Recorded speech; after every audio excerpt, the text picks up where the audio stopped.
It's really like going back into the 1800s, right? There was no water, no cell signal, no electricity, no internet. That is how the Cape Coral fire chief described the days following Hurricane Ian. Frustrating for all of us, but a matter of life and death for first responders. We'd been receiving 911 calls. There was 900 calls for emergency service and holding. Everything from, a power line sparking to somebody that was in cardiac arrest, or somebody's house that was on fire. And so we knew our community was hurting, and our firefighters were eager to go out and do their duty and go save as many people as they could and go help as many people as they could. And so getting out there shortly after the storm, of reports of our crews going into water that was too deep to even drive the truck through, but then wading through waist-deep water to go to where that house was on fire just to see if there was anybody trapped that they could try and save.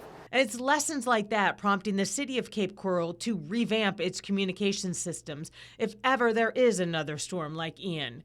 The city will use its 12 fire stations as the lifeline for the community. So I just want people to plan ahead and then be thinking about the different ways that they're going to be seeking the information, because unfortunately we can't go door to door and give everyone information. Getting the word out about crucial services presented a huge challenge after Hurricane Ian. With water out, no cell or internet service, and many neighborhoods cut off from the rest of the city.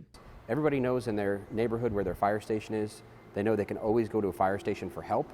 Fire stations will distribute information the old-fashioned way, a board and flyers, to provide information like water distributions, where to get a shower, food pantries, and internet access. The memories of the calls coming in still haunt Chief Lamb.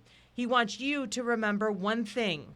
In the middle of a storm, first responders can't come to rescue you. Employees of the city that had loved ones that lived in those homes and had their spouse calling and saying, hey, the water's coming in, we're calling in the attic. And it really made it difficult to hear those things.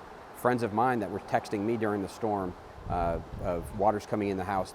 One individual's in a wheelchair and, hey, get on the bed, get on the counter. We've got your address. We're going to come to you as quick as we can. That was really hard to hear, and still try and manage all the other things that we were trying to take care of at that time. And so as soon as that storm water went down, we knew the houses we needed to get to as quickly as we could. And fortunately, in the city here of Cape Coral, we didn't have anybody that had a negative outcome because of that flooding in their property.